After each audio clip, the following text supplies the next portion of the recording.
Thank you very much. Thank you very much for Joel for inviting me and the organizers of the conference. What I'd like to do is talk about the regulatory impact on innovation, and specifically in Europe. I think when we think of regulation and innovation, we usually think about regulation, I hope I'm right, in a kind of slightly negative way. In other words, we think that regulation hampers innovation, is an extra cost and so on.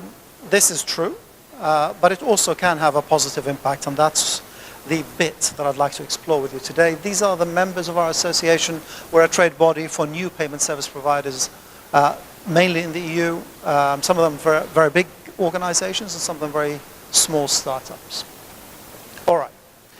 So we've had a history of a number of regulatory initiatives in Europe, starting in 2000 and running all the way up until this year, 2016. Each one of those has had a specific important role to play in the evolution of payments in Europe, and that's what I want to talk to you about.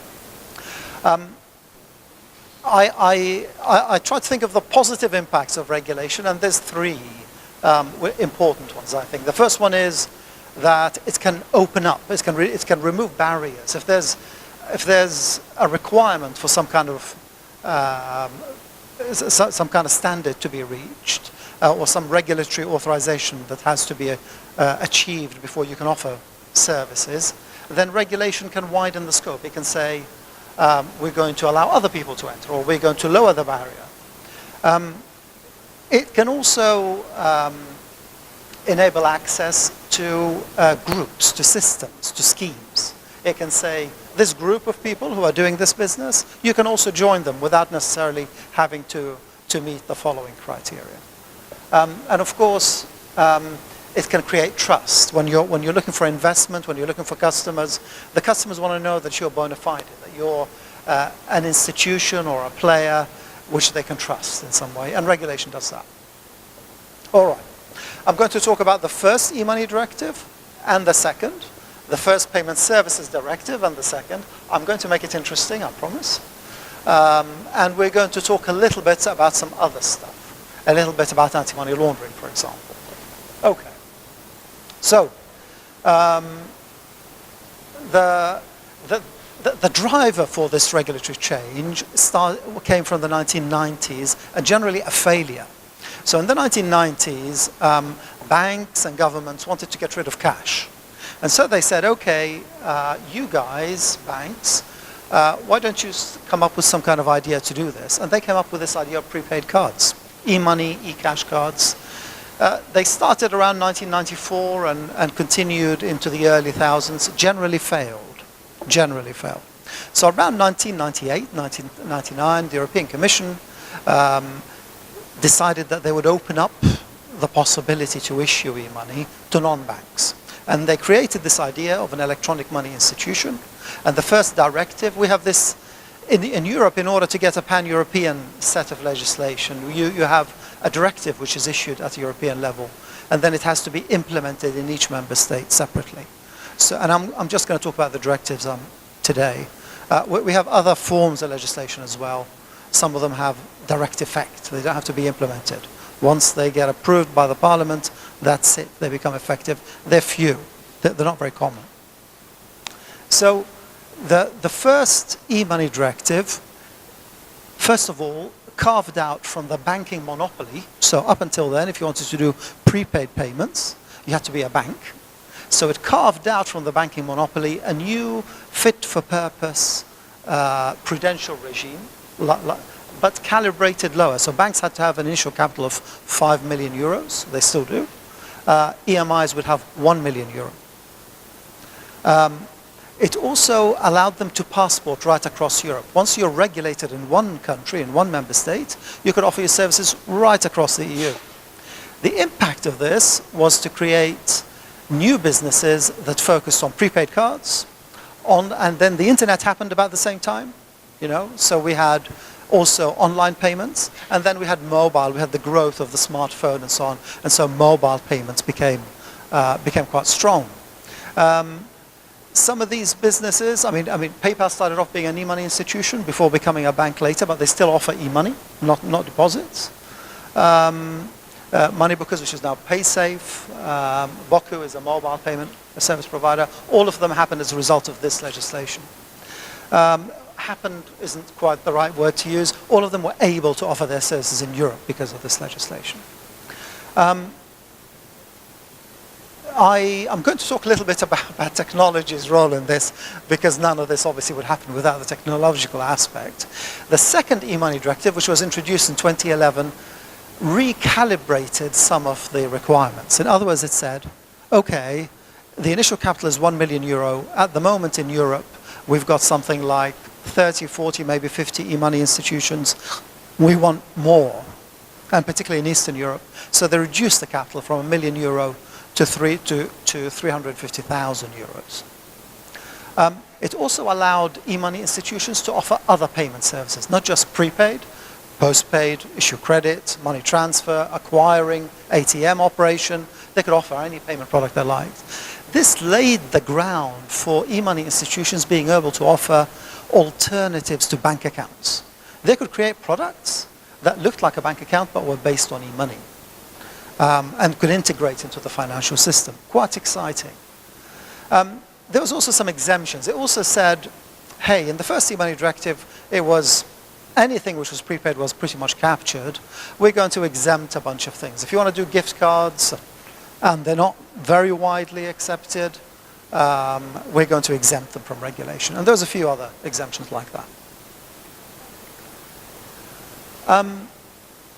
Obviously, the internet, this is a bit of a, I don't know, a bit of an obvious statement, really, but the reason for making the first statement is to say, compared to the physical world, the evolution on the internet side, on the online e-commerce side, is just huge. On the physical world, we still have a lot of innovation, but on the e-commerce side, the evolution is a completely different pace. Now, I've picked one particular technological innovation, which I think completely changed the ground rules for payments. And that's the development of the iPhone and Android. Let me tell you why. Before Android and iPhone, if you wanted to do a mobile payment product, if you wanted to have a way in which you could access a payment service using your phone, you had to go pretty much, unless it was just a web interface, you had to go to the mobile operators and beg. And you didn't just have to go to one of them, you had to go to all of them. Because your customer base would have different relationships. And it was very slow and didn't move at all, really.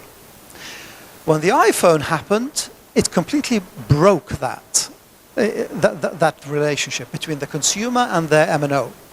All of a sudden, all you had to do was write an app and put it on the App Store, or put it on Google Play.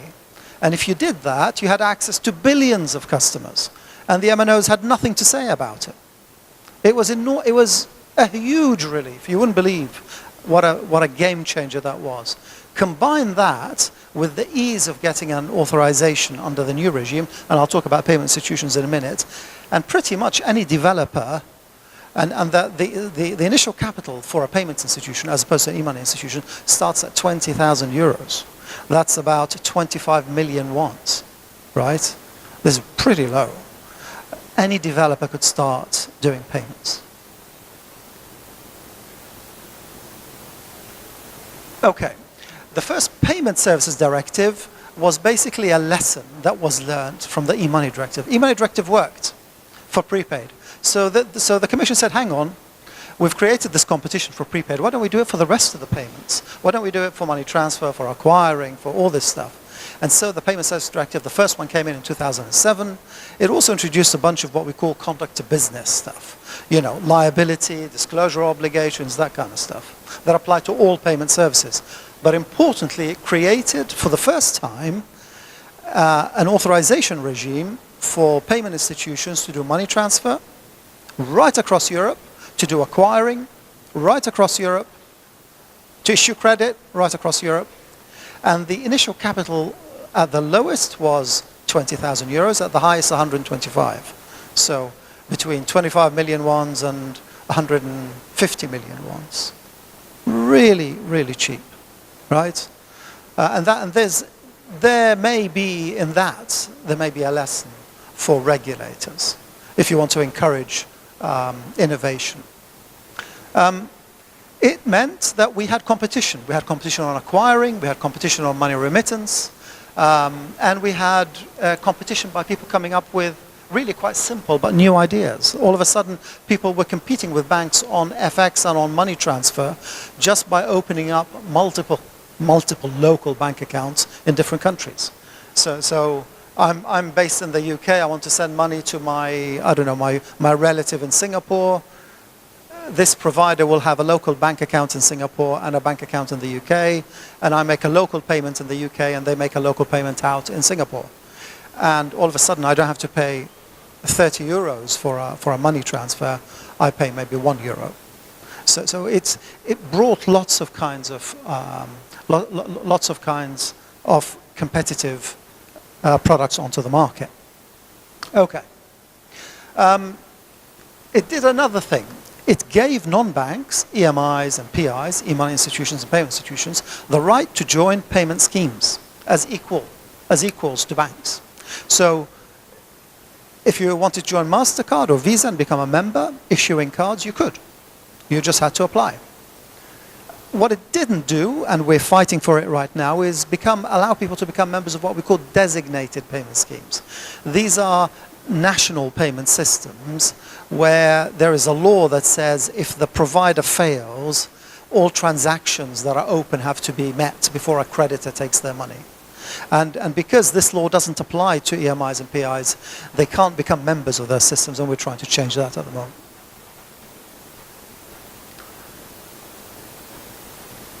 The technological innovation I picked for this bit is Square.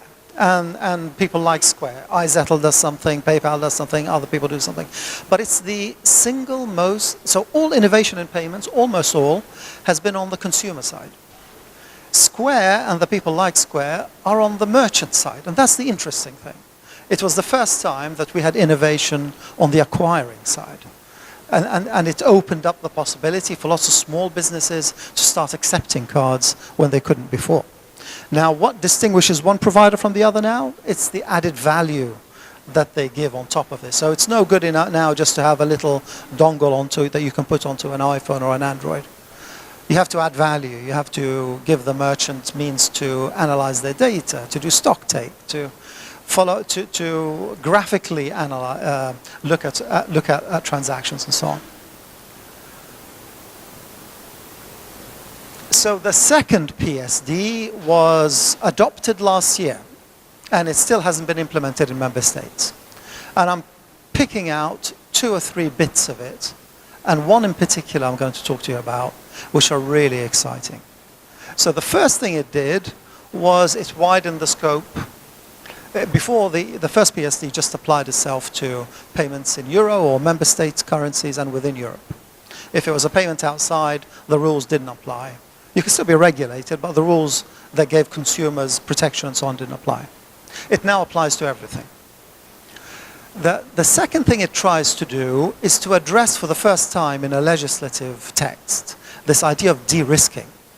You know, banks closing down bank accounts or not offering bank accounts to other payment service providers because of the concern about AML risk that they might take on. It's still, you know, everybody's talking about it, everybody's trying to solve that problem. PSD2 doesn't completely solve it, but it makes a step in the right direction. It says, if a bank refuses to open a bank account to a payment service provider, it must explain its decision to the regulator. Right? Now, this doesn't mean they can't do it. It just means they have to think about it very, very hard, and they have to come up with a really good reason. So that is a really good step in the right direction. The other thing the other provision in PSD2, which is probably the most exciting, and in my opinion, probably could be the beginning of a completely new wave in payments innovation, is the regulation of what we call third-party payment service providers. They are not new, but regulating them is, and I'll tell you why regulating them in a minute makes a difference. There have been some negative things about in PSD2 that, as an industry we think is negative.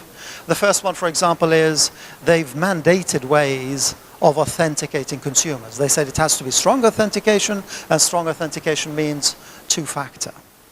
This is one security solution, and it's, if you start mandating a solution rather than an objective when it comes to technology, it's really dangerous grounds to be going down. So we don't like that so much.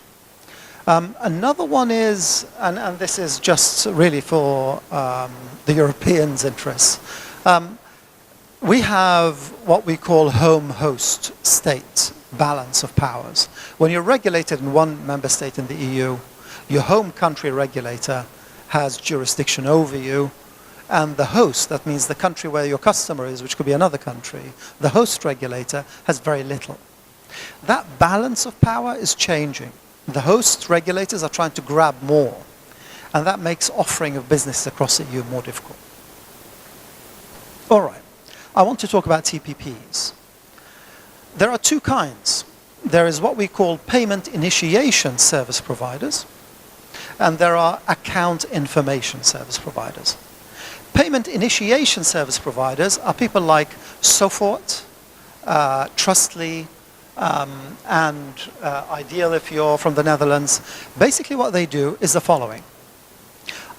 I decide I want to buy something, and I go to checkout, at the point to checkout. I'm presented with a link to my own bank. I press the link, and the page is populated instructing a payment to my bank to make a payment directly to the bank account of the merchant.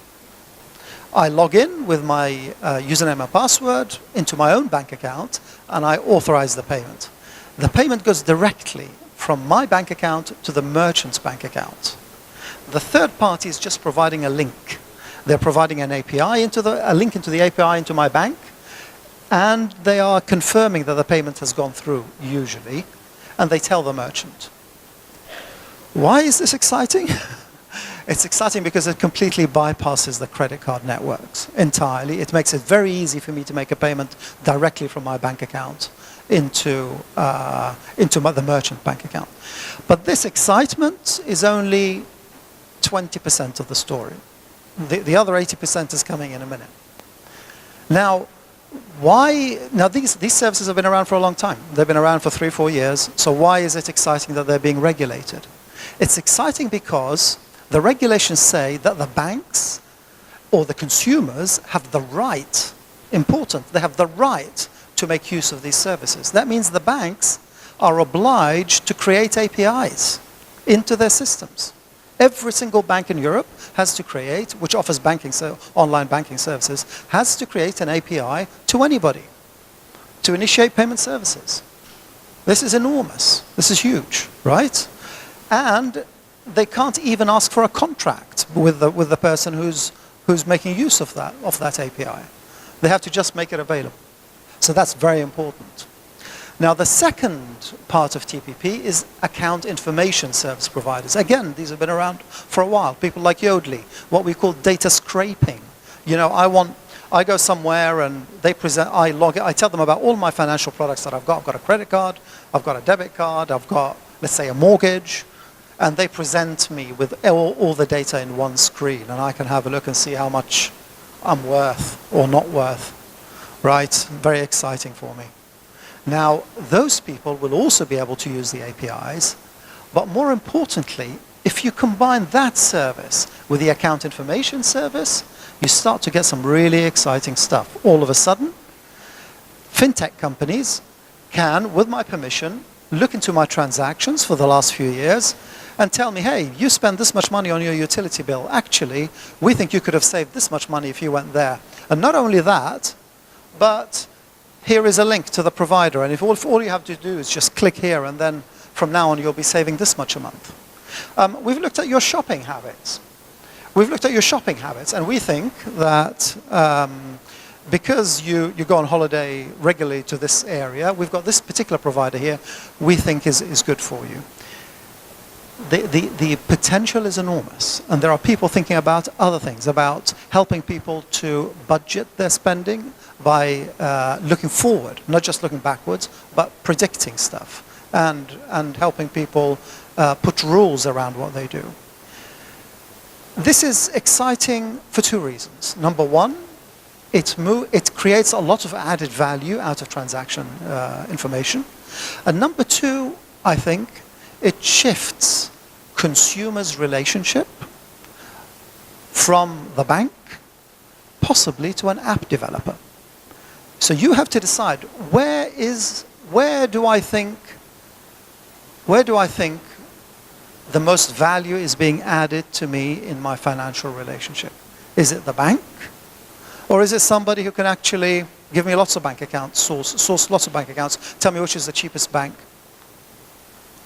look at my transactions, give me value, and so on.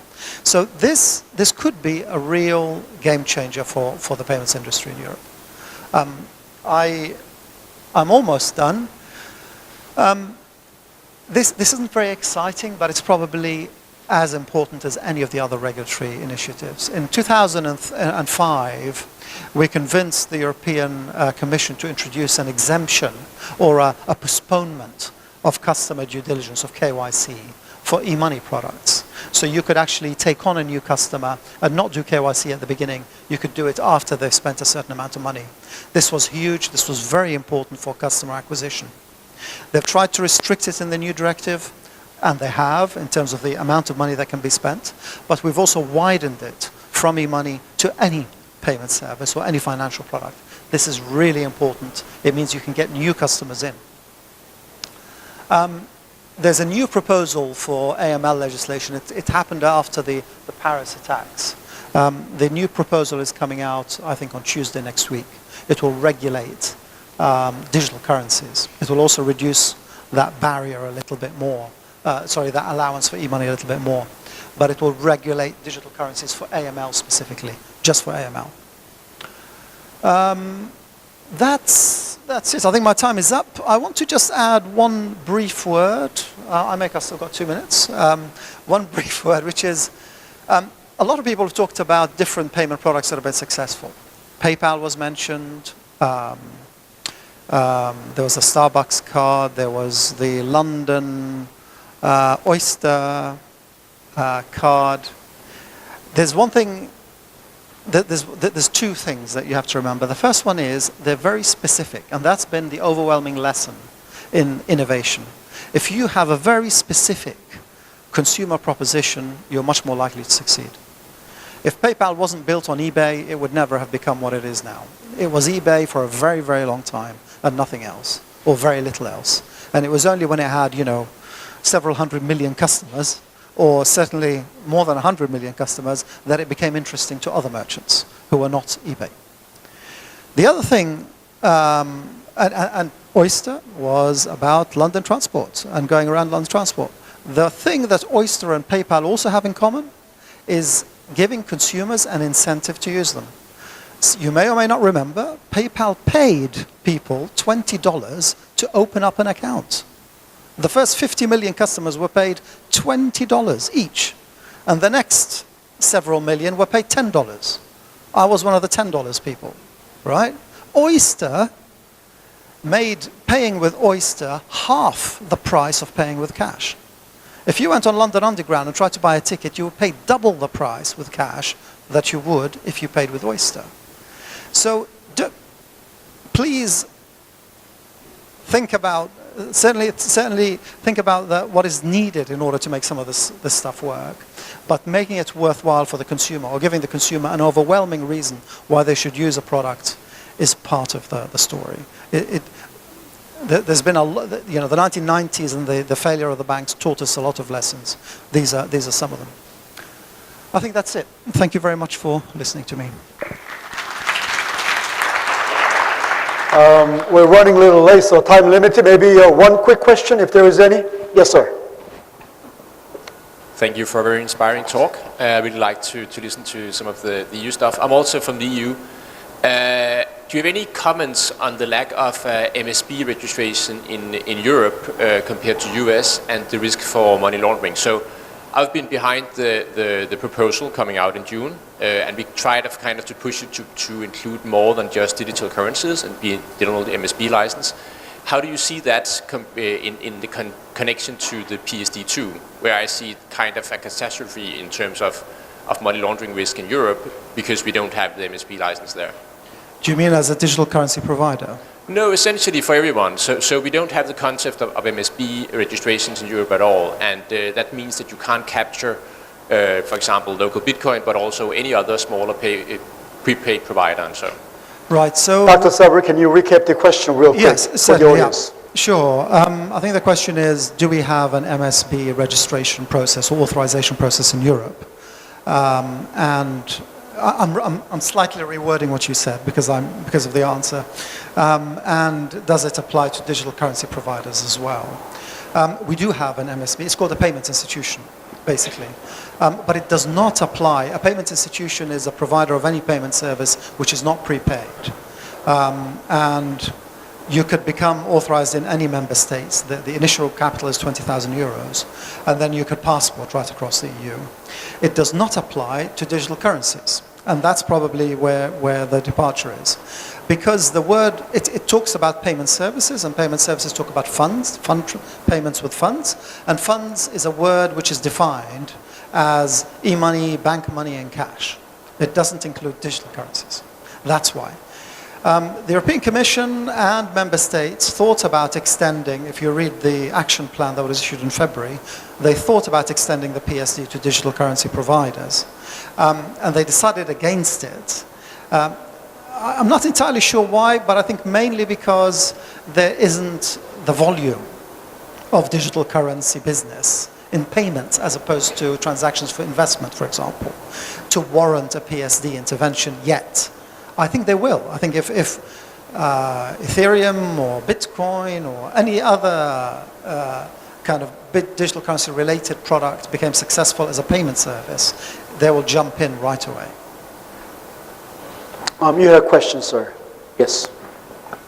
In a third-party TPP, you mentioned that each bank is required to produce the API such that the merchant can access the customer's bank account.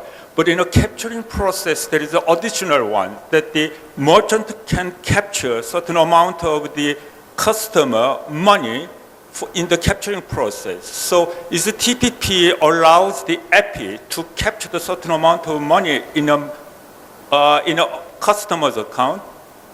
So do you mean the balance?